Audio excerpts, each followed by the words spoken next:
This is Cult Confessions with Christy and Josie. Welcome to our podcast.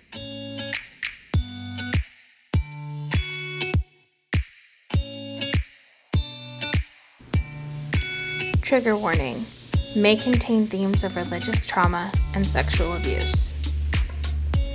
Disclaimer: all information in this podcast is our opinion based on our experiences. We do not purport any of this content to be inherently factual and believe that each individual has the right to draw their own conclusion. Hi, I'm Christy. And I'm Josie. And today on Cult Confessions, we are so excited to have Shelby with us. Shelby, welcome to our show. Hi, thanks for having me. Shelby and I and Christy's husband all went to the same church and school. I think you were 3 years ahead of me. I don't know, something like that. But we played volleyball together and didn't like each other very much in high school, which But has changed, thankfully. Yes, we did. But, you know, as our show kind of talks about sexual abuse, especially in the IFB, unfortunately, Shelby went through some of that. So we are just here today talking about some of that and getting some closure, all the good things. So Shelby, do you want to start off with maybe like how you found the IFB and when you started going to faith? My parents started going to church when I was in third grade, and some lady that she worked with invited her to her church, and it was an IFB church, but it was actually a really good church. It was probably one of the only IFB churches that I still would go to this day. Yeah. Then we moved, and I don't know how we found faith, but we lived about an hour away, and someone invited us to go there, and we just started going there, I think, since I was in fifth grade. Okay. And then did you start going to the school right away? I was homeschooled for 2 years, and then I started going to the school in eighth grade. So I actually homeschooled for 3 years. Okay, cool. So I think we're just gonna jump right into all the super fun stuff. Can you maybe tell us a little bit about Dan and how he came into your life and some of the things that happened there? So we used to live in the Hademan's house when they were in Japan, and then we moved out of the Hademan's house so that the Coburnats could move in, and I think that's kind of how our families got introduced. Okay. And we were still kind of a new-ish family at Faith, and so my parents were excited to have new friends, and they just got along really quickly and became super involved in each other's lives. And I think Dan helped me get into the school. My mom was going to be doing the cleaning to pay for my tuition, and they just became really fast friends. How old were you when you first met Dan? I believe I was 14. Okay. So then it sounds like it didn't take very long for it to turn into something bad. Yeah, I think I started watching their kids. They would come over for Christmas, Thanksgiving, all the holidays. We hung out a lot. We had game nights. And then in the summers, I would go visit my dad, and Dan would stay in contact with me. But he also would send my brothers letters, and then he would send me letters. And I think after that summer is when it got like that was the grooming, and then after that it just set him up for success, really. Yeah. I mean, it seems like he really got close with your family before doing Mm-hmm. anything and making sure that they trusted him before he started like having an actual relationship with you, because it seems like with like the letters and texts and everything, it seemed very normal, right, to your parents, Mm-hmm. rather than it Yeah. being kind of like a red flag. It was very much like, oh, that's just Dan. He texts me too, or he's writing letters to my siblings too, so it's not anything to be suspicious of. But that's something I think that happens a lot with abusive situations, is where you really think that you can trust a family, like your family members or a family that's really close to you, and oftentimes they are the ones that are the abusers rather than like it being a stranger. Um, Mm-hmm. so yeah, that's a huge thing like to remember, I feel, for parents, like Yeah. to be careful and stuff, and it could happen to anyone, really. Did Yeah. anything seem I off to always you? tell my, well, not really, because they were like our family. And Yeah. so to me, I just looked at them as like an uncle. I looked at their Right. kids as like extra siblings. Mm.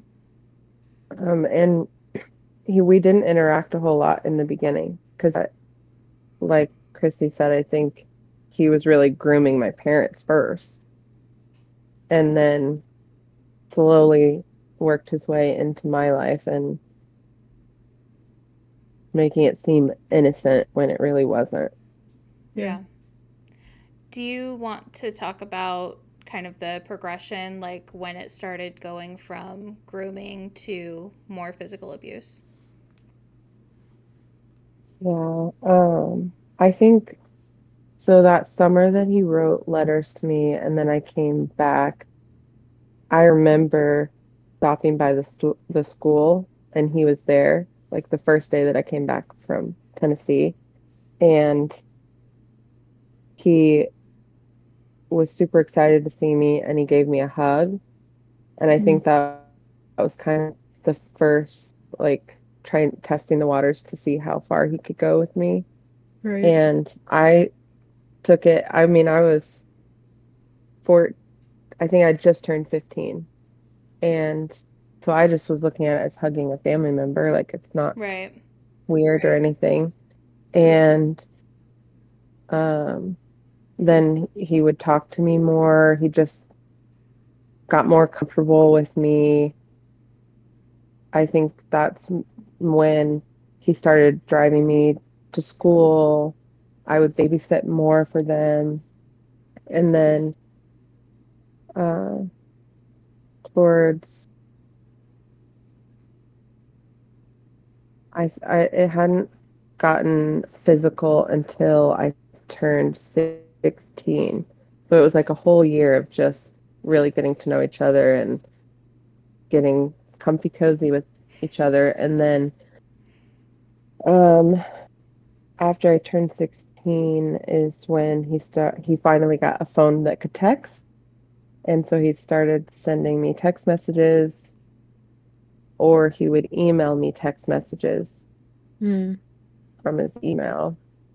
And then the winter that I turned 16, he came up to me at church asking if if I wanted him to come over to my house while my parents were gone, because it was just me and the kids.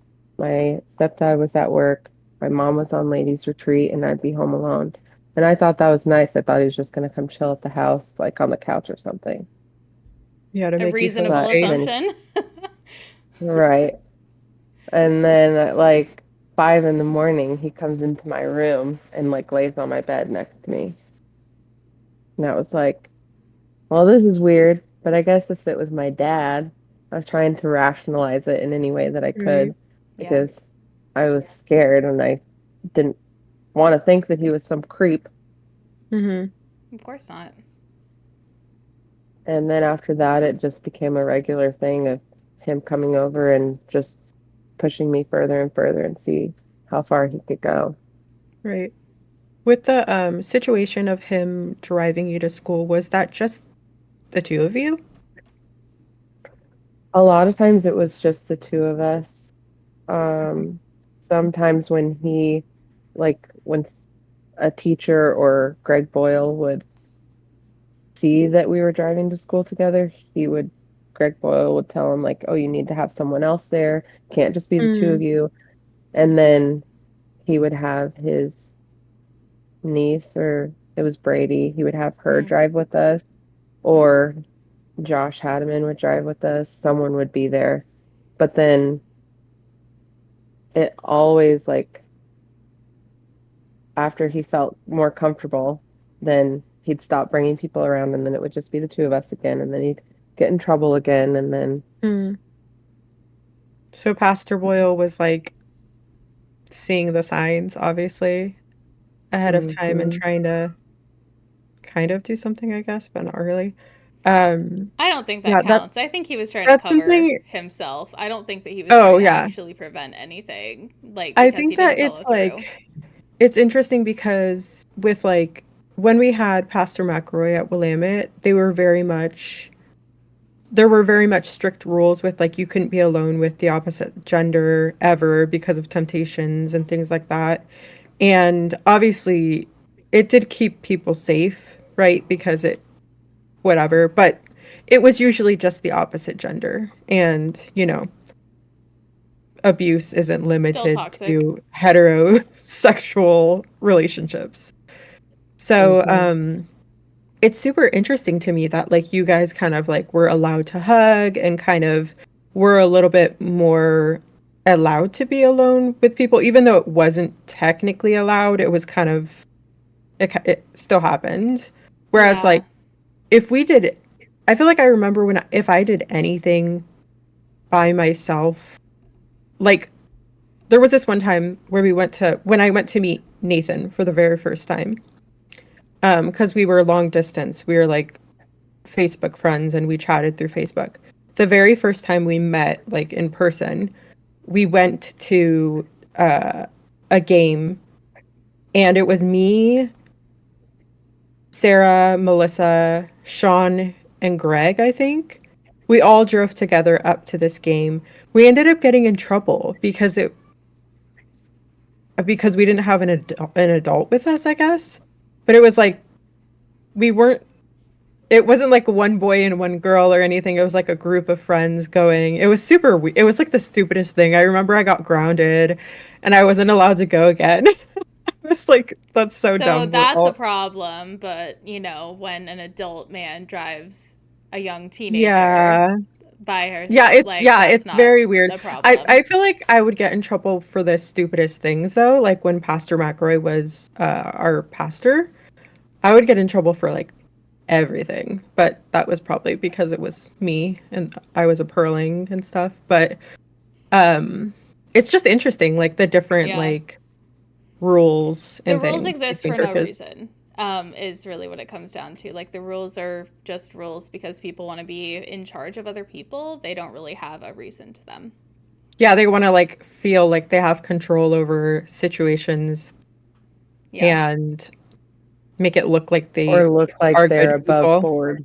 Right, Yeah. right. Like they're good people and they actually care, aka Pastor Boyle being like, you probably shouldn't be alone together, but then not caring at all Yeah. when he finds out what actually is going on, right? So, okay, so during this time, Dan was the principal of the school. Mhm. Did you feel at all like that power dynamic, like principal and student? Like, did you feel at all like pressured or like you couldn't not do things that he wanted? Yeah, I feel like at first I was really scared and I thought that I was the one doing the wrong. I was in Right. trouble and like he's the principal. No one is gonna get onto him for anything Yeah. and probably not believe me. And I think that I also liked the friendship too, and he took advantage of that. Yeah. Mhm. So Yeah. I think that like a lot of times, especially within like the small private schools, when you do have like a good relationship with teachers and stuff, it feels good. And it feels like you're like a Hmm. good student or like their favorite, right? Like it feels good in some way as a student to feel like you're a favorite. Like I think I was Miss Nicole's one of Miss Nicole's favorites, but obviously that's like a woman in comparison to a man. But I would assume it's kind of the same feeling, right? Um, but whenever it's like a very small school, a lot of those relationships can cross lines, I would say. Um, Hmm. but yeah, do you want to talk about a little more in depth of like how the like specific things that he would do when he would come over to your room at night Whatever you're comfortable with. or in the morning? Yeah. Um, he, so when it first started, he would just lay there in my bed next to me, and then he would get closer and closer. And one day he like was hugging me while in bed and started grinding up on me, and I didn't even know what he was doing. Like I Yeah, was 16. I never, this Yeah. is not something I knew. Our parents didn't really talk to us about stuff like that. right. And um, then when he was done, he quickly left. And then at school, he apologized.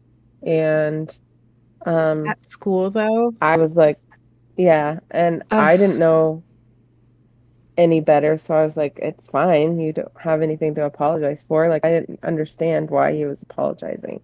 like what And I really don't know if he took, happened, right? yeah, I don't know Okay. if he took that as a like, oh, that's consent. She's okay with it because I said it's fine. Mm, yeah. And so then the next day he came over and he told me that like I used to wear a bra to bed.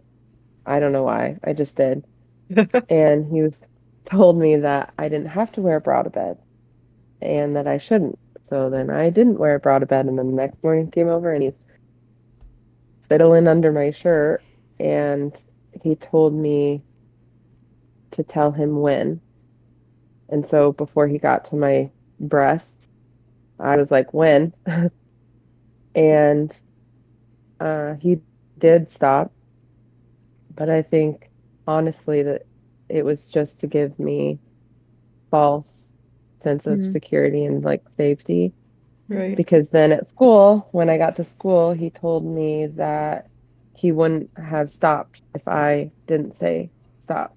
Like he wanted to keep going. right. And I didn't know what to do with that.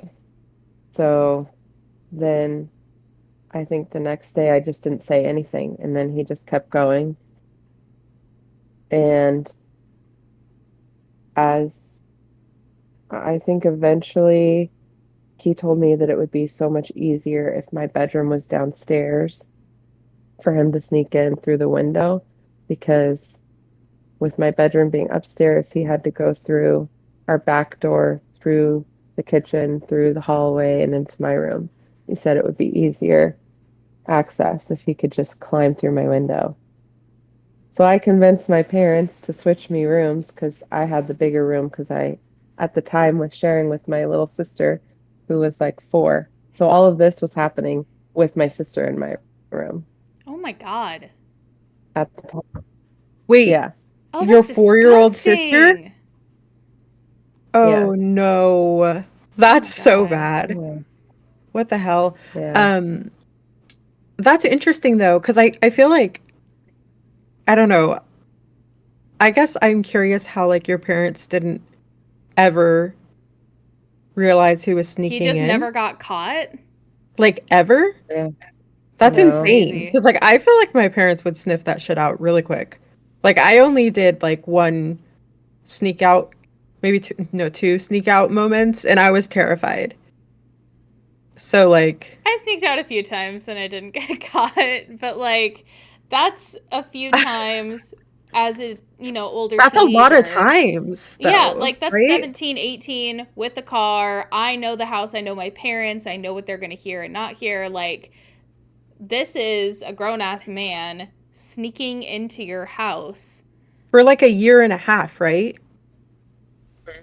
That this went on. That's Like, to me, that's insane. crazy. That's crazy that he never ever got caught in any way. Well, look, Dan's good at what he does. Like, Obviously, yeah. let's be honest here.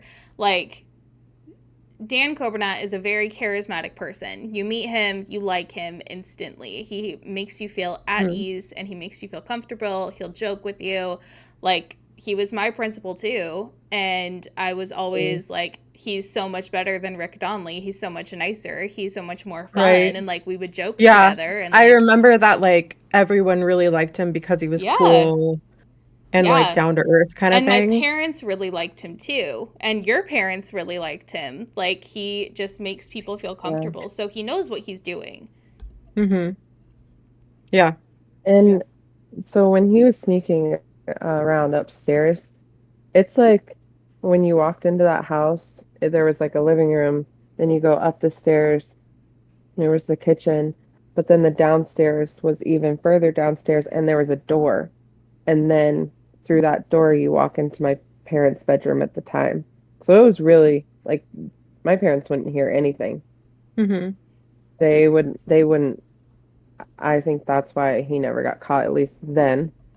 And then after we switched bedrooms so that I wouldn't have to share a room with my sister, um, he just crawled through the basement window. And there's like trees and bushes. He had plenty Mm-hmm. of hiding places. And he Yeah. would park like on the street behind a bush. So he definitely knew what he was doing. Yeah, I remember when I snuck out my boyfriend at the time, he parked like down the street or something and I had to run out there. Same. Yeah. You're like embarrassing. But honestly, like in your mind, I would assume it was kind of like the same idea because to you, you were being groomed.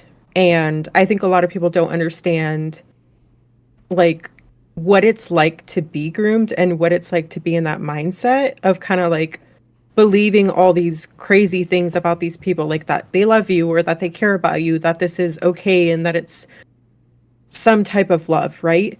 Mm-hmm. Hmm. But then there's people that are like, well, she knew that it wasn't right, or she knew this, she knew that, why didn't she say anything, blah blah blah, like, you know what I mean, like that, like rhetoric of like blaming the victims of like Yeah. not saying anything or speaking up or saying no, and it's like you don't realize what it is to go through that, and that like especially when you're a child you like don't have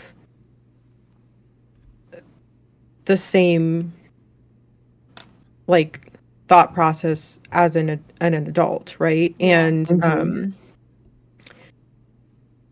if you want to like just talk about a little bit of how like how you felt about your relationship with him and if you felt like it was wrong or whatever, like your internal feelings about the relationship. Um, I felt like it was wrong, definitely. I felt like I was in the wrong. Like I didn't think he was at fault at all. Why did you think you were at fault? I don't I don't know. I think I because part of me liked the attention. Mhm. I liked the feeling wanted, and I think that confused me a lot. And so I thought that since I liked the attention, and Mm. then I thought, well, I must want all of it. I must want this, what he's doing. And so that makes me at fault and somehow not him. I don't know why I didn't ever Yeah. put any blame on him. I mean, he was married even, and I didn't even think that he was at fault Yeah. I there. I think just think purity I culture. was my little kid brain. Yeah, Yeah. Yeah, do my you think little that the purity culture and like the idea of like not really talking about sex and kind of keeping all of that for marriage and not like literally just like not speaking about it Well, at and also all. the misogyny that's built into purity culture. Like, I think that that's probably a huge part. Like, as the woman, you always feel like you're wrong. Right. Like Mm-hmm. the whole like stumbling block situation is Yeah. stupid and very misogynistic. So this goes on, like, sneaking into your house, what, like a couple times a week, every night? It kind of was hit or miss. Sometimes it would be or 5 times a week. Sometimes Mm. it would be none a week. And then sometimes it would be like in the morning and at night if he had to stop by my house for any reason or it Jesus. was just I never knew How did when he that was gonna show affect up. like how did that affect your like sleeping and stuff like that? Like, cause would he like let you know he wasn't coming, or would you just be kind of like stressed or whatever you're feeling, excited, whatever, expecting him every single night? Uh, for the most part, really text me.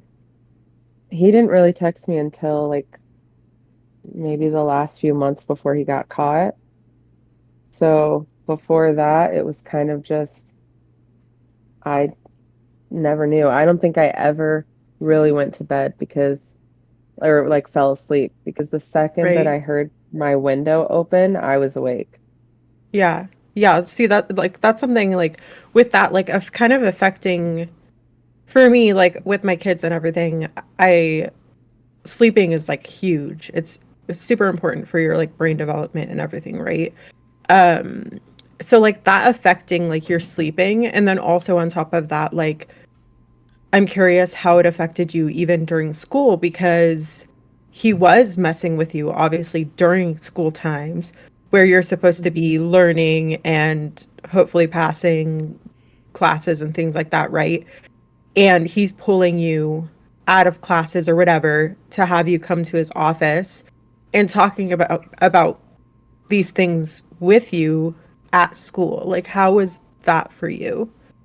And did it affect like your grades or like I don't know, the way that you felt at school? Yeah, I think I was always looking over my shoulder at school and um I mean our teachers sucked anyway. Like, Yeah, oh, sorry. I barely learned at school to begin with. I definitely right. think it affected me because I was constantly thinking of everything except for school. Mhm. And then I remember one night I had gone home really late because I started cleaning the school to pay for my tuition. So I was doing school, cleaning the school, then going home to do homework. And I was doing chemistry, and our chemistry teacher was horrible. And I was basically having to reteach myself everything we had learned that day. And I had just taken a shower. I was in a robe trying to do homework, and I fell asleep, Oh, probably because I never slept. And I woke up to him in my room with my robe open. And that oh was my the one God. time I didn't hear him come in because I was so You're so tired. tired. Jesus Wait, Hmm. so Christ. was he doing things to you while No, you he were was sleeping? just looking. That's He took a disgusting. picture. He took a picture, showed me, and then deleted it. He took a picture of you while you were sleeping? Hmm. Oh my That's God. crazy. Oh, that's so Yeah. icky. Um, I just can't like the audacity of this man. It's right. insane. Like the confidence and everything to like just be completely, I don't know, like believing that And it's I'm like a I don't know, it's weird. 16-year-old girl. That's so gross. Yeah, Yeah. And he it's was like incredibly gross. 35. To me, I like, yeah, Yeah, that's he was something like that, like, 35. I won't ever understand, obviously, because it's like, as an adult, when I see teenagers, I'm like, "Oh, like, they're babies." Do Yeah. you know what I mean? Babies, Like, they're babies. literal children. Yeah, and you're like, if you want to have, like, more sexual, like, interaction or whatever, like, why not just find, like, an adult that is consenting in the situation or whatever, you know what I mean? Hmm. Like, it's such a Yeah. weird, obviously something's wrong with their minds and everything, but it's just completely impossible to understand any of it. And it's just wild how much he, like, straight up just took advantage of the situation of, like, the power dynamic and everything, and um like, advantage of your family and, like, everything. Like, it's really disgusting.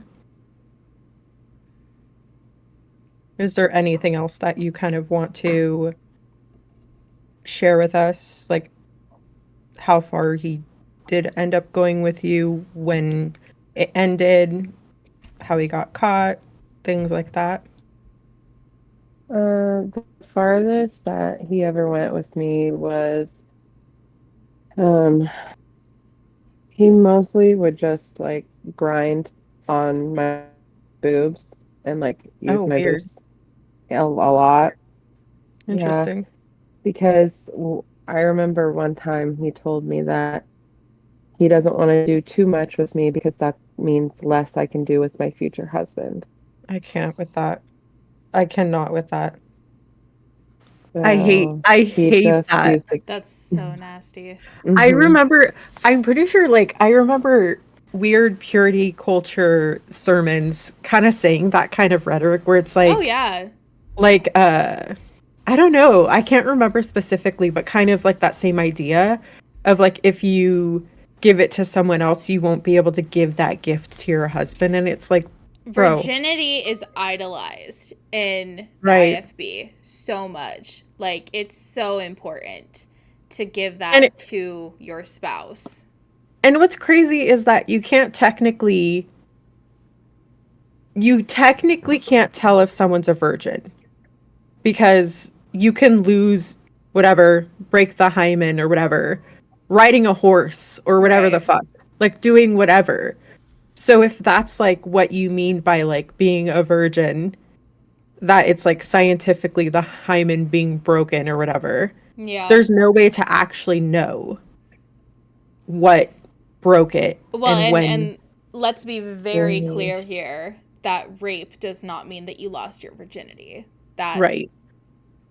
no, that does not That's, I count as think, your first time. I don't know if I've talked, I feel like I probably shared something like this in the faith group, where, like, virginity is kind of like, I feel like the more modern way of thinking of virginity is, like, you kind of choose when you lost your virginity or whatever, like, the idea of, like, kind of taking control of that, because obviously there are times where people do take that from you, and wanting to make it special, like, I feel like that's okay for you to be like, the first time I had sex or the whatever, like, Yeah, rape was with isn't the person sex. that I It's very loved. different. Yeah. Yeah. Yeah, I feel like it's just, all of it's disgusting, first of all. Yeah. Like, why are you thinking about my hymen? Why are you thinking about, like, who's punctured what, like, you know what I mean? Like, stop thinking about my vagina. And, like, only vaginas, because men don't have to do anything ever. And, Well, like, we can't tell if they're virgins, and it doesn't matter apparently, because it only matters if women are. yeah. And it's stupid. I think all of it's bullshit. It is all bullshit. Yeah, I feel that it's very, the culture is very heavily more toward women. And that's what makes it feel like it's our fault if anything happens. Yeah. Because Right. heaven forbid, a man actually has an impure thought on his own, it has to be, well, what did you do to make that happen, to make him want you, Right. and then Yep. do that to you? Right. Do you Which is want disgusting. to talk about the picture that you got when you were in Tennessee? Yeah. Um, I got a email text message from him, and it was his erect penis with my name written on it. Ugh. And then he He's told so me embarrassing. to send, He's like acting like he's a fucking Mhm. teenager when Yeah. he's 35. Yeah. He was 35 at the time, 19 years older. That's God. insane. But then he told me to send him a picture of where I wanted him to put it, and I didn't know where because I don't know. Right. And so I just sent him the closest picture I could of my vagina because I didn't know. And I sent him that, and then he told me to delete all of our messages and let's never talk about this again. So, oops, I'm talking about it again. You have all the right to talk If it about makes it. you feel any better, I still can't take good nudes, so I never could. Yeah, Nope, nudes not are my weird. forte. No, Yeah. they're hard. But I definitely don't think a close up of your vagina is a good one. So, I and mean, that Yeah. he was grossed out. I think to normal people, sure, but to him, it was probably like this whole big, oh my god, yay kind of feeling, which is disgusting. Literally, Yeah. yeah. So when did everything kind of start being found out?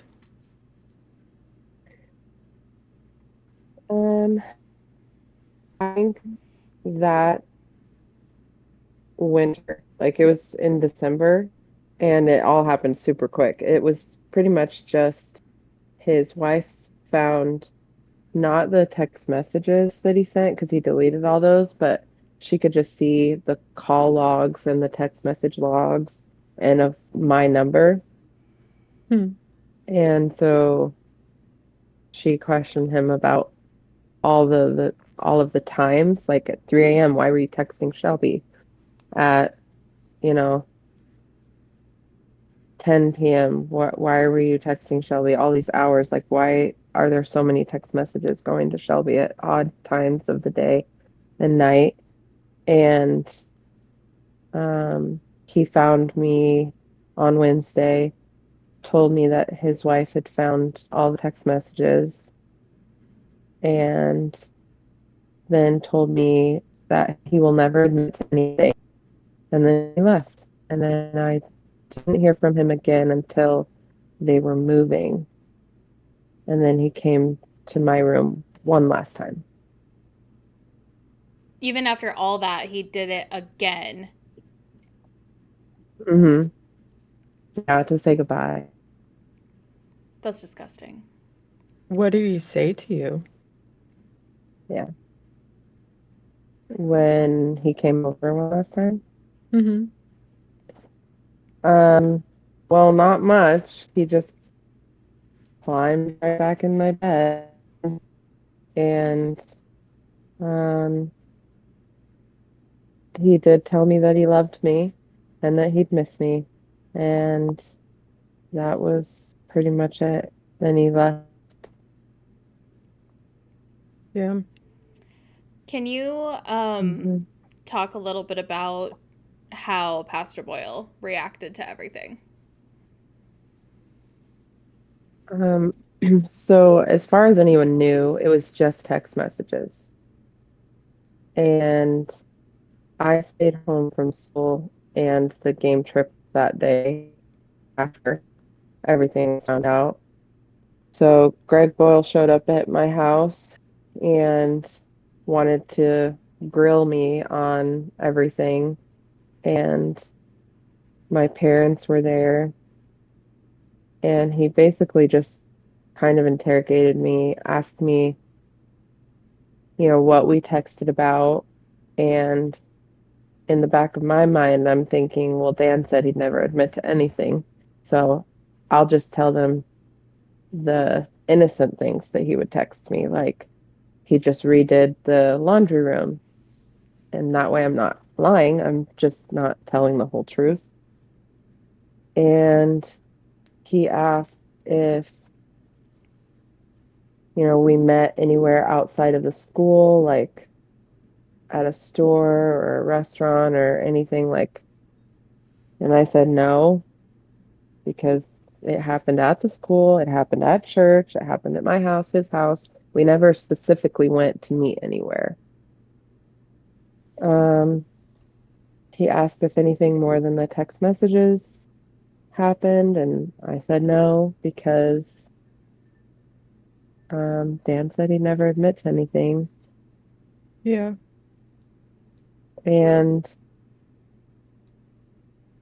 I kind of felt like I was on trial, really, the whole time.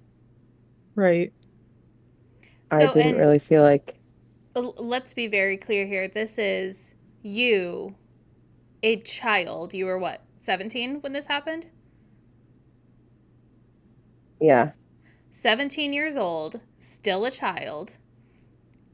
Pastor Boyle might suspect that you had gone through something traumatic, and still he, an adult male, is coming over with no female support, nobody, no other options for you to talk to, and interrogating you, mhm, and thinking that somehow that's going to solve the problem.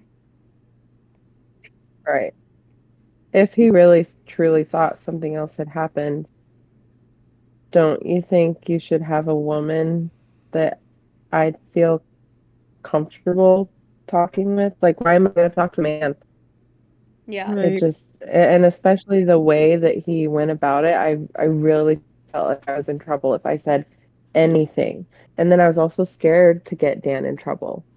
Right. Yeah, of course. So, Because there's always that with grooming, I feel like, and like just any kind of abuse, you kind of do have a feeling of wanting to protect your Yeah. abuser for some reason. Um, mm, but I just, I don't know. What all did Pastor Boyle ask you? Just asking what you guys were texting back and forth, or like, yeah, he mostly was just trying to get down, like, mostly he was trying to figure out what we were texting about because no one could see the text messages. yeah, And So you had deleted all your the, copies of the messages, right? Like Dan made you do that. yeah, how did your um, parents feel about like the situation of you guys being caught texting at weird hours? Like, what did they say? well, at the time, my mom did not think it was anything weird. Like, she thought, like, 3 a.m. texting me. She thought, well, that's just Shelby asking if it was a snow day. That's no big deal. Hmm. Um, and so my mom still saw it as relatively innocent. Like, a lot of the things I was telling Greg was the same thing that Dan was also texting my mom, like about the laundry room and Mm-hmm. that stuff. So my mom was still like, I don't see the problem here. I don't see the issue.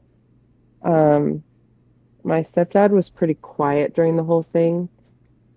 I think he might have been a little bit more concerned, but he wasn't Right. very vocal about it.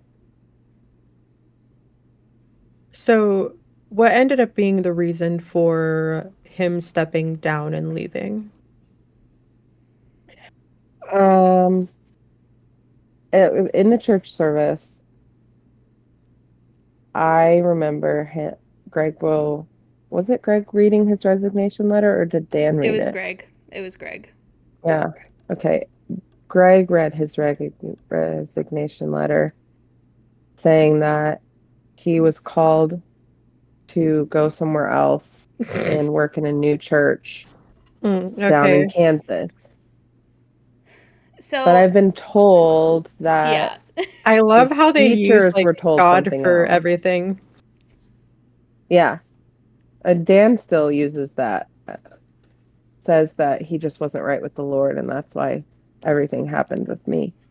So, I remember, like, I was in the church service when that was announced, and I remember Greg Boyle specifically saying from the pulpit that Dan did not commit a crime. Um, so the way that it was, What? yeah, no, the way, well, in all Jesus. fairness, like, no, that's not fair. I was going to say, in all fairness, he didn't know, but let's be real. He should have known, and he didn't do anything right. No, Otherwise, he he's would have just, known. I bet he was just turning, like, he's like, well, you know, when, like, if you don't know, you can't really feel guilt for it kind of thing. He probably Yeah. just, like, didn't want to feel guilt for hiring a Yet another thing. abuser. But no, like, in the service, like, Greg read Dan's resignation letter where Dan talked about being called to go do something else. Um, but that was prefaced by Greg saying Dan's leaving. Dan, when he was hired as principal, was told that if he did something again, he would be asked to leave. And he did the thing again. That's how it was communicated to us as a congregation that Dan was leaving. So, Wait, yeah. Pastor So, Boyle said that yeah, from the to you pulpit. guys?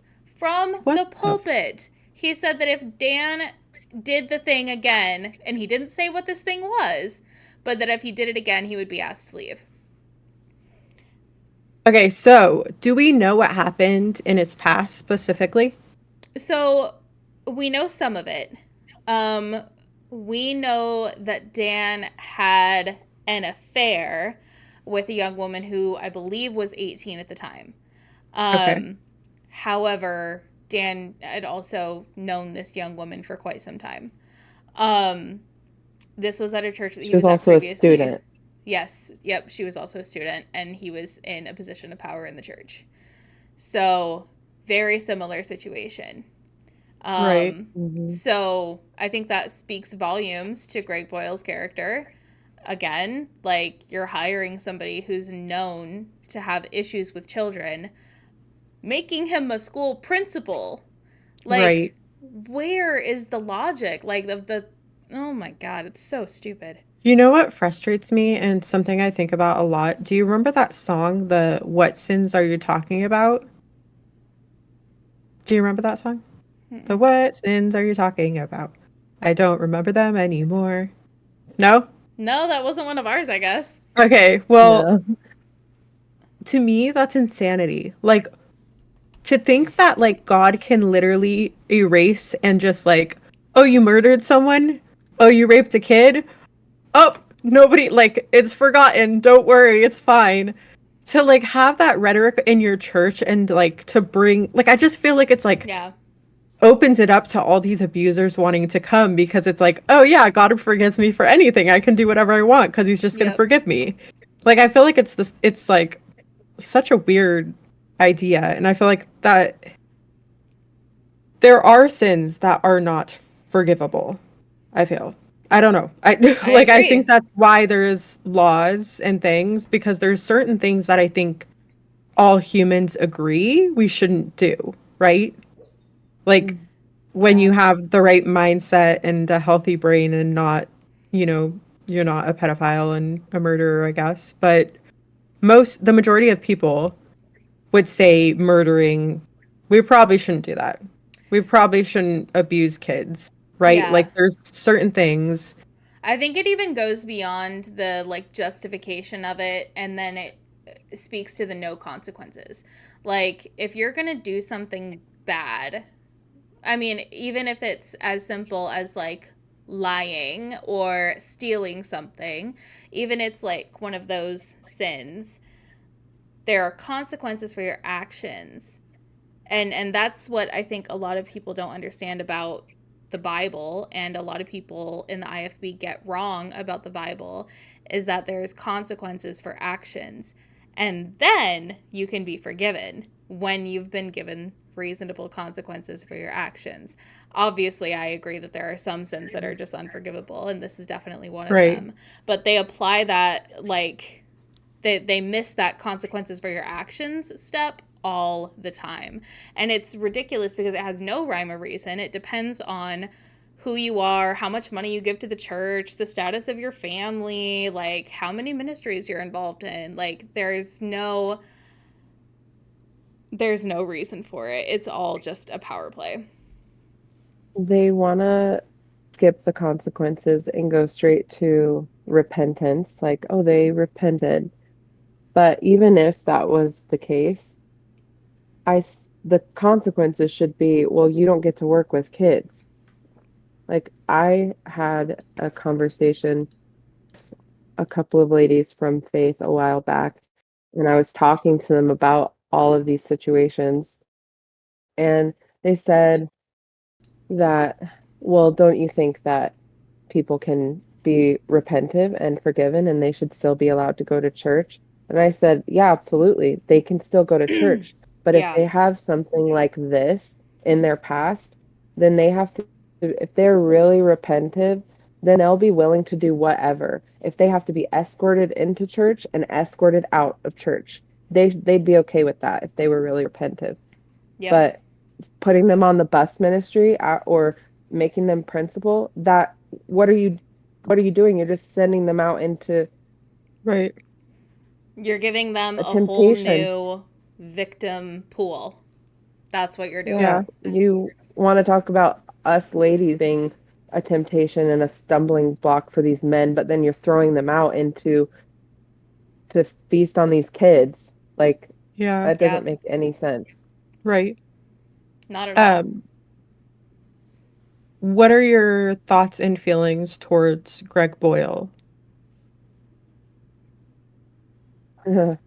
um, I think that he has neglected to protect the children of his church. I think that he is playing ignorant, and I don't think that he handled any situation correctly, regardless of what he thinks he did right with the information that he knew of.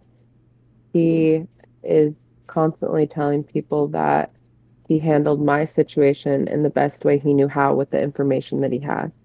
I disagree. I think there were many times that he could have stepped in, but he Right. didn't. Yep. Right. I agree completely. I think that he uses ignorance as an excuse a lot Mhm. for a lot of situations. Um, and I know that in my situation, and I have heard him say about your situation, that he did the best he could trying to balance both families and make sure that everybody was okay. Um, so, I mean, he puts the same amount of care and effort into us as victims as he does for the abusers, if not more for the Mhm. abusers. Like, it Right. should not be equal. Yeah. He's definitely Yeah. missing a Yeah. few screws in his brain. And this was Yeah. before I mean, being deaf and sick. So, I mean, Dan got set up in a cozy new church. No one knew anything, yeah. Right. and I was left to pick up the pieces of feeling like the church whore that is Right. like a Yeah. home wrecker. Like who protected you, right? Like who protected you guys? Shelby, you Nobody. were treated like shit. Like, Right. like, well, and I'll like I was 100% part of the problem. Like you coming back to school and like nobody knew exactly what happened, but it was pretty obvious that you had something to do with it. Because you ended Um up like not being in school at the same time he was yeah. And leaving, right? like you were very obviously not okay, which is totally understandable. After something like this, like you coming back to school, like I remember one time like walking past you in the gym and you were like crying to yourself. And like everybody just knew that you weren't okay. And we were all mad because number one, we weren't told what had happened and what Dan had done. Even if nobody mentioned you, the church should know that he had inappropriate contact with a minor. Right. Mm-hmm. And nobody was told that. So everybody just thought that you guys got in a fight or something, so he decided to leave. And in everybody else's perspective and what we were told, like I had conversations with other teachers about this, was like, you took away our fun principal. Like that's what the perspective was. And it's horrible. I can't believe that we thought that. It's disgusting. And I remember, like I said at the beginning, we did not get along in high school. I was so mad at you for this because I love Dan as my principal. I thought he was the best thing that was ever going to happen to the school. And I was so mad at you. I remember even coming and talking to you before a Lord's Supper, before we took the Lord's Supper, and I was like confronting you as you were coming out of a classroom being like, I don't think we're right. Like, I don't think I'm right with you right now. And I can't take this unless we're right with each other. But like everybody had that perspective of you, and it's awful. It should not have been that way.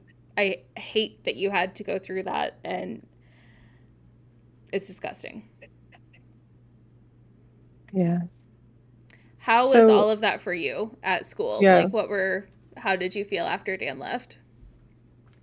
I felt alienated Mm-hmm. and like everyone hated me and I hated me. So, I mean, it was just, I remember not even being able to just like get dressed in the morning. There was one day that, like, at the time we could buy casual days, Yeah. like, we could pay Oh, to they have still do casual days. that. Oh, Oh, that's so really? gross. Oh yeah. Oh yeah, Interesting. dude, they have Well, dollar denim days. You can buy casual days. It's ridiculous. Cuz we don't spend this enough is money just, on uniforms. Right, right. Fuck that. Anywho, sorry. well, that's okay. I came to school in casual clothes because I just couldn't be bothered to put on my uniform and the nylons and all that I crap. hate nylons. Yeah. And I did not pay for it. And I was just like, I dare someone to say something, send me home. Like, but no one ever said anything. I think That's teachers were awesome. looking at me and knew that I didn't pay for that, but no one questioned it. And I was like, right on. We'll see how long I can get away with this. Because I just can't. Yeah. But Good for you. I did have one friend that was pretty upset with me, and I was devastated. And but it lasted for a day. And the next day she came back and she was like my normal friend again, but it's because her parents had talked to her and told her that you better not be mad at Shelby. She didn't do anything wrong. She's a child in this situation. Mm. And so Good. thank God for her parents Yeah. Right. because I think that if she hadn't have been a friend to me after, I don't know that I would have had any friends. Like, I think Yeah. Yeah. that encouraged other people to not be mad at me. Mm-hmm. So Yeah. Which it was pretty lonely for a I don't know while. if you believe Yeah. this yet, but none of it was your fault, and like I think that unfortunately Pastor Boyle seems to make really stupid decisions and doesn't protect his flock, doesn't protect the children and victims, and like over and over again, he showed it, right, through his actions. Like it's not Mm. something we can just like be like we're not making any of it up. It's like all of these Yeah. things have happened over and over and over again, and he seems to never learn to the point where he has literally brought the Donleys in without them sharing what his son has done. And now Pastor Donley is possibly going to be the pastor. Like it's just a continuous cycle with him. Yeah. I don't get it. I don't get it. Like, how can you call yourself like a Christian or like a better person than other, worldly people if like this is the way that you, Yep. I don't know, like I don't get it. I don't understand. Like if someone was abusive with kids before coming to your church, why would you hire them? Why would you have them around children? I think that Why? he was desperate to keep the school functional. Like Right? full honesty. I think that he was desperate to save face and desperate for his church to look successful. So he took the first person that volunteered. Of course it was Dan, because of course he would love that job. Of course he would be all in for that. And I think that instead of taking care of people, he selfishly looked out for the thing that would give him the most clout with other preachers. And probably like financially, like being able to keep the school open, I'm sure like financially helps them a Oh, lot yeah. too. Yeah. Um, but yeah, I believe uh Dan Coburnack came from Harvest Baptist, right, in Pennsylvania? Was it Harvest? I'm I not sure if think it was Yeah, Harvest. I it was think Kurt so. Skelly. Kurt Skelly's church. Okay, yeah. So, how old were you when you finally figured out that what was happening was like abuse?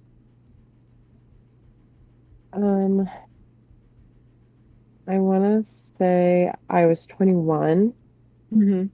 because I was out with one of my best friends and we were having drinks and I don't know why I think she was sharing a little bit about her past and her abuse.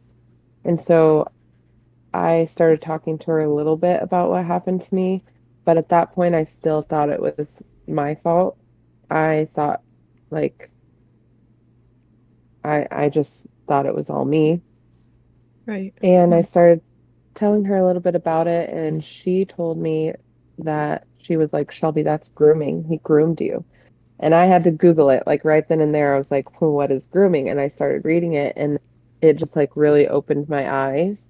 And I was like, holy crap, I was groomed. And that's when I started to realize that it wasn't my fault. I still struggle with thinking that it's my fault sometimes, but Yeah. Right. um, that was the first time that I realized like it might not actually be me. And she really helped me like go through that and Like stuff. And process it and everything. Good. yeah, after that is when I first started like opening up to everyone else. Took me a while, but it started with her. When Can did you you? end up telling your mother Yep. or your parents? I was just going to ask that. Um, well, I didn't. I was really scared to tell them. I was scared of their reaction. I was scared of what they were going to do when they found out.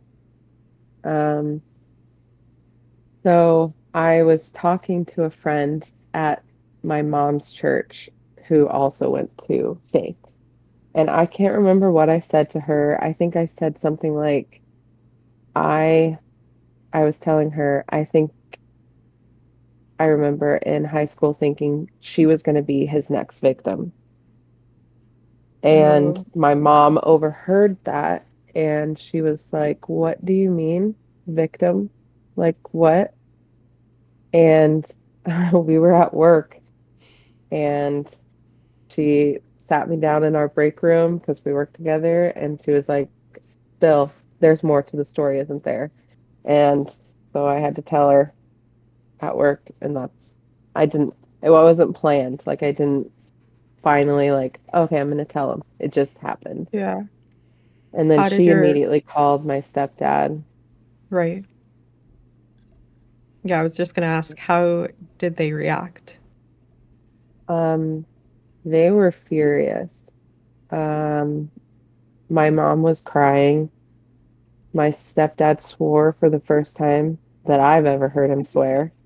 Dang. And I think he started doing like investigative work. Like he wanted to call Greg Boyle, he called Jake Burkholder, he got Dan Coburnat's number and called him, and Dan over the phone said, everything Shelby says is true. I wasn't right with God at the time, so that's why it happened. Yeah, okay. And but now, of course, Dan is saying none of it's true. Of But course. over the phone, he did admit to everything. How did that make you feel to have your parents, like, be so supportive and enraged by the situation? Um, it felt really good. Like it just, I think that it further helped me see that it's not my fault. Right. Um, because my mom still hasn't heard the whole story. I don't think she ever will be able to, but my stepdad was like, I need to hear all of it because if I don't hear every little detail, I'm gonna think worse than what it might be. Or I'm, Mhm. so he's like, I need to know just how it's all bad, but he's like, I want to know just how bad. Yeah. And so he heard the whole thing and obviously was upset, but supportive and wanted to make sure that he was in he wanted to make sure that I knew he was in my corner. And there was one thing at this point, they were still thinking that the Boyles were good and innocent. Mhm. Yeah. But as I shared more with like how I was being pulled out of class and the Boyles knew about that and didn't say anything, and my parents had no idea that that was happening. That's when Right. they started to see how Greg didn't do everything right like Mhm. he said he did. And so it took them a while to get the Boyles off of a pedestal, but they're finally there. I'll pull it out for them. Good. Yeah. It Yeah. it takes a minute, man. I'll My knock them down. parents my I'm over parents here. still go to that church. Like he's still in that now. I mean, the more that we talk and the more that I can't really tell my mom everything because other people's privacy is important, right? But like Mhm. the more that I am able to share with her and my dad, they're just like slowly becoming disillusioned. It's taking so long. Right. Yeah. But It's hard to unlearn everything you're taught. Like, yeah. Yeah. even when my parents left that church, they were shunned. Oh Like, yeah. Mhm. and they were to like they told like we really believe this is God's will. We want to go to this different church. And like uh Mrs. Boyle messaged her and said we can't be friends anymore because I can't interact with other people's flock. Wait, And that's what? and Oh, and that's bullshit. she said that was biblical. No, it's I went and not. found I should have What written the it down, fuck? but I found a verse that says that is not biblical. In fact, it's the opposite. Like we Hmm. should be fellowshipping with other flocks. Like Yeah. so Okay. it's hard to like unlearn everything you're taught from that church. It's literally like a cult. Yeah. Yeah. I don't think it all really came crashing down for me until like a couple weeks ago when I heard that Greg was recommending for Rick to take over. Like, I still, up until that point, I was like, there's this little piece of it that I'm just holding on to that just like maybe he really didn't know. Maybe. Maybe there's this little piece of like good person, good preacher in him somewhere, and this is all just like unfortunate. But no, it's, I don't know. I can't hold on to that anymore. It's not true. Nope. No. Not when he's in every single situation has Yeah. tried to talk victims out of taking it to the authorities. I feel like Yeah. I don't know.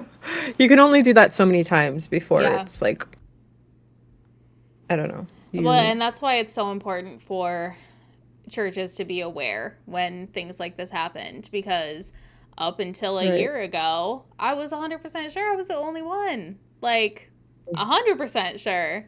It never happened to anybody else. I just got unlucky. Poor me, right? But, like, that's not true. Right, And and you guys were both abused. You were being abused, like, like at the at the same Oh my same god, time. at time. the same time, I literally have a picture. If you're okay with it, I'm probably going to post it. I have a picture Yeah, of us. I think I was in 7th grade and you would have been in 10th at the time. I yeah, think he's that's what it fine. was. Yeah, of us at a fine arts at Christie's school, and we're laying on a like air mattress eating Doritos. Neither of us having any idea that horrible things were happening to each other. Not a clue. Right. Yeah. One of the rare moments that we were getting along. Yes, it was pretty rare. Yeah. Yeah. I was not very nice to you, and I'll be 100% honest, I think a lot of it came from jealousy. Like, which it feels really icky to say out loud. Like, god, Josie, what were you doing? But I think a lot of it came from jealousy because Dan liked you, and like you were clearly his favorite, obviously. And Which is another thing that I find extremely strange, that literally everyone knew she was his favorite, oh and yeah, nobody we all and knew. nobody questioned it. Yep. Like, what the fuck? This No is why it's so adults. important. Like, Well, I don't not care even about the a kids because 'cause you're no, no, kids, but, no, no. like, I care about the kids. Hold on. I care about the kids because if you are taught the right things as a child, you're going to notice. In 7th grade, in as a senior in high school, somebody would have noticed if you're taught the right things as a child. So it's not the kid's fault, obviously, for not recognizing what's no. going on, but so much of it could have been prevented. Well, to me, Well, it's like it falls on all of the adults. As a parent, Oh, like, 100% it does. the adults, yeah. like, what the fuck are you doing? You know she's getting pulled out Hmm. to have little chats. You know he's driving her alone, Yeah. like, what, in the morning or whatever, like, getting her alone.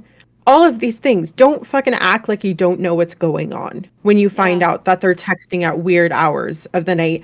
When you already know he had an inappropriate relationship with someone before, and then Hmm. now it's happening again. Like, I'm sorry. He's just as guilty as Dan, in my opinion. Pastor Boyle, like, Yeah. hiding all of these things and making it seem like he somehow didn't know, Yeah. when it's clearly obvious to, like, even the students that these things were And going on. any time that someone would bring up something fishy, like going to Greg Boyle or going to another teacher, like, hey, Shelby and Dan's relationship is really strange, they would be immediately shut down. Oh, they're family. Like, ignore it. It's fine. Don't come up to me again Oh, with this stuff. And wow. I actually, Cody Cook, um, messaged me and told me about one time he saw me and Dan holding hands at Silverwood. I don't Mhm. even remember that, but he Hmm. talked to Dan about it, and Dan basically threatened him. Like, Yeah. don't be making up these lies. Shelby and I are not in a relationship, blah, blah, blah. So even there were some kids that saw and did Yeah. say something. That's But, it. Yeah. What Oh God. have been some of the like effects of this like in your adult life? And I you don't have to go like into super detail, but just like in general. um, I think, well, one of the biggest effects is um, my one and only relationship I had started off with sexual abuse, and I did say no then, and but he just kept going, and I thought, well, this is what it must be because I didn't know any better, I didn't know any different, Right. and then unfortunately I got into a relationship with him, and so I think it definitely affected. how I saw sex and relationships.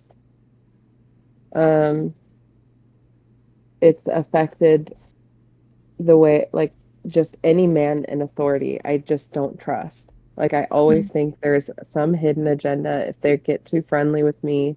It doesn't matter if it's an innocent thing and they're just like not my current boss, but like if I have a boss that's a man over me, I'm terrified that there's some kind of hidden agenda that they're going to try and creep into my life. And I still struggle with hearing like a window slide open. Mm. Mhm.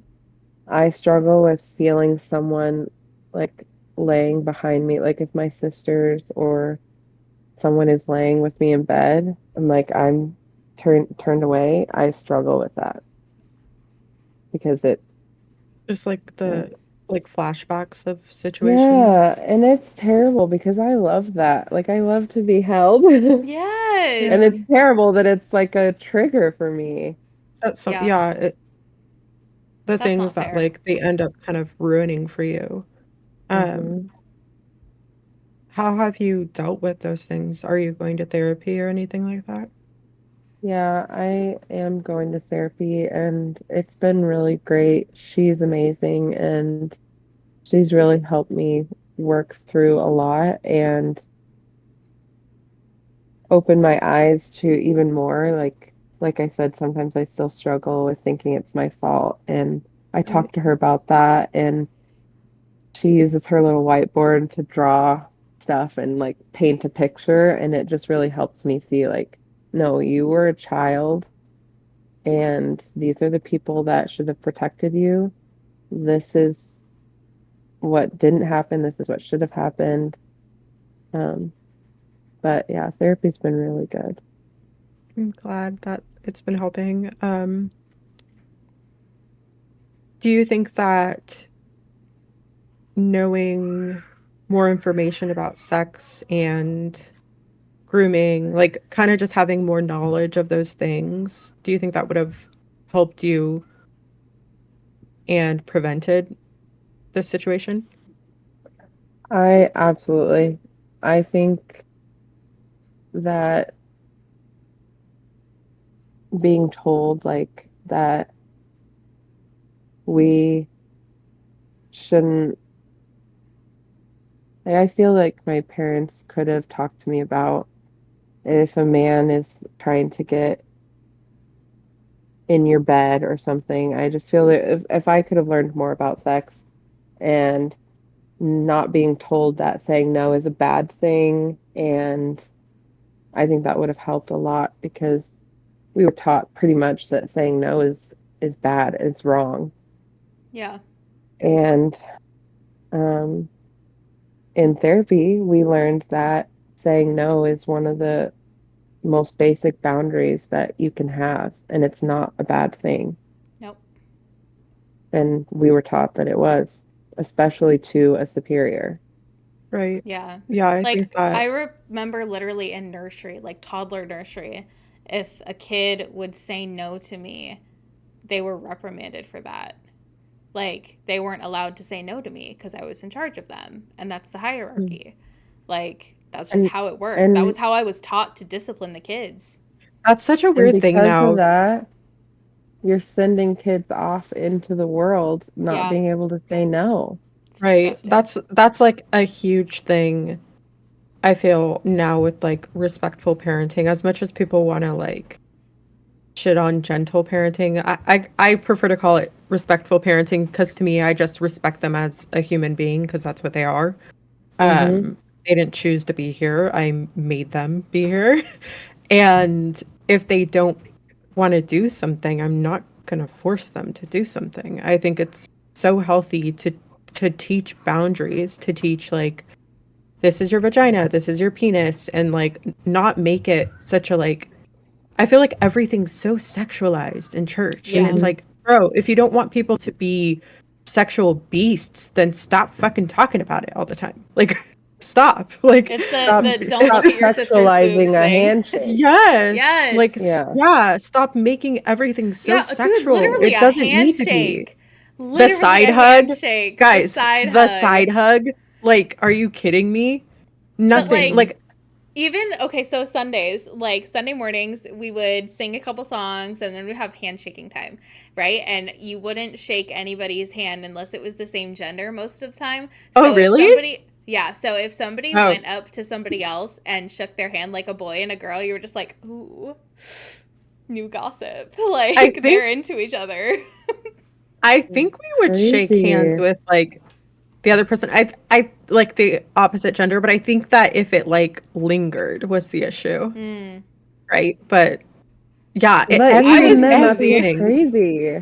every little thing is Yeah. sexualized. And then you get out in the real world and you're like, "Oh, nobody fucking cares if I'm wearing short shorts or a tank No. top. Nobody No. cares. It's normal. If you're hot, it's normal." You know, like it's like Hmm. all of these things are not as like significant as they make it be, and I feel like because of that it like forces all of these kids to kind of like zone in, right? Like have tunnel vision on sex, like Yeah. that's like all they can think about because Yep. Hmm. every little thing is constantly brought up. Like I don't know if it was like this with you guys, like with like basically every single sermon kind of being about like you can't touch the Okay. opposite gender, you can't like all of these Yes crazy and things, like it's no. like always talking about sex. Because I feel like there were sermons specifically directed, like talking about sex and things like that. We never used the word sex, by the way, ever.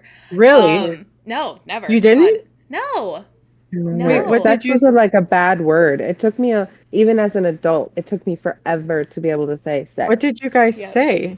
It was always like implied, like the implication. Like we would say, kissing leads to more, and the implication was Hmm. that kissing would lead to sex, but you didn't say sex. So That's insane. we would have a couple sermons. I feel like there were a few directed specifically around like physical touch. But again, they didn't say the word Mm. sex. But they would also kind of work it into a lot of like sermons and chapel messages. And like, even if it was completely off topic, like using this one Bible verse or this one word that they thought of during the sermon, and then be like, this is also about sex. And like, they would kind of like pound it in our heads that way. Yeah, I just feel like it's such a bad idea to be like horny teenagers, like Don't think about sex. don't do sex. Don't And think that's about all you sex, but ever say. here's all the things that can lead to sex. Yeah. Yeah, they're just like, don't ever do Prolonged s-" eye like if you contact. tell a kid every single day, don't have sex, you think they're not gonna want to think about sex Yeah. or have sex. Like they're already naturally like wanting to. And then on Yeah. top of that, you're like focusing in on it so much. It's And then crazy. making everything sexual. So Yeah. don't have sex. And then here's all of these things that are totally innocent, but we're going to make them sexual. Right. Mm-hmm. Something that annoys me too is like when people get like outraged by toddlers' clothes. And I'm like, bro, if you're getting mad that a little baby is wearing a tank top of some sort, you're the one fucking sexualizing it. And you are the one that's being disgusting. Yeah. Nobody else is thinking that. If you're thinking that this tank top is sexualizing a toddler, like why are you thinking of a toddler like that? They're babies, right? Like Yeah. it's so weird. Like to me, I never understood that. Like, can you just stop sexualizing every single thing and like to the point where it's like little babies in like nursery, like a little boy and a little girl would be playing together and you're like, "Oh, They're eventually gonna they're grow probably up going to and get married. Yeah. married." Like those things to me I'm Yeah, like, that's "Stop." Yeah, like they're babies. It's just all of it is so frustrating and like um I just know like with my kids, I 100% want to like make sure that we talk about these things and that they're not taboo in our household.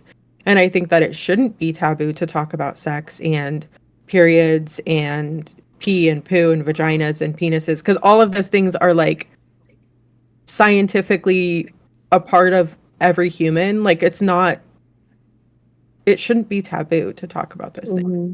And the more taboo we make it, the harder it is for us to like speak up when something happens, right? Like if we can't even say the word sex, if we can't say vagina, like how are we going to say someone touched me there? Yeah. Right? If you don't know the And words literally, to when I say was anything. interviewing with the detective after everything with Daniel came out, like, she would ask me those questions, and she said, like, where did he touch you? And I just, like, pointed at my breasts.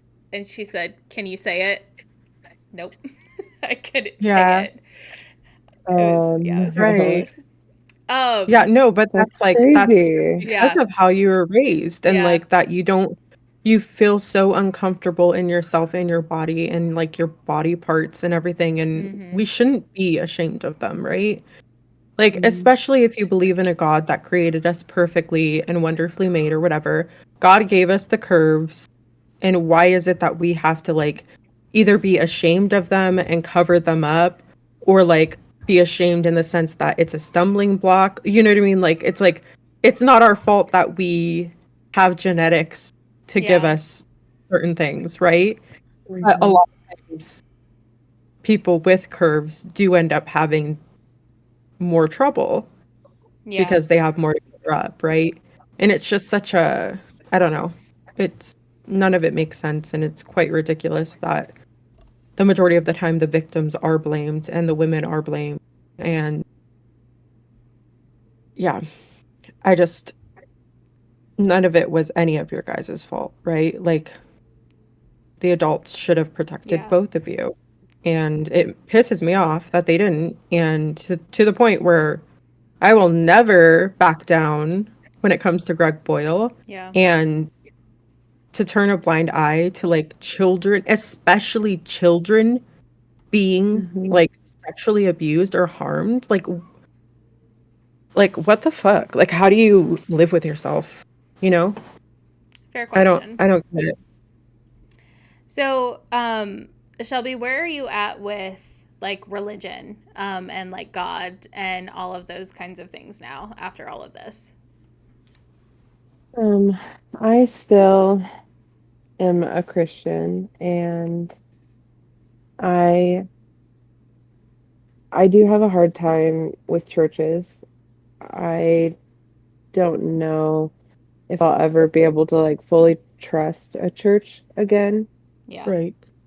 but I still believe in God. I still love Jesus, and I think it took me a while to get back to this point, and um, I just have to remember for myself that people hurt people. It's not God doing the hurting. God's used as an excuse for why Hmm. people do the things that they do a lot of the time.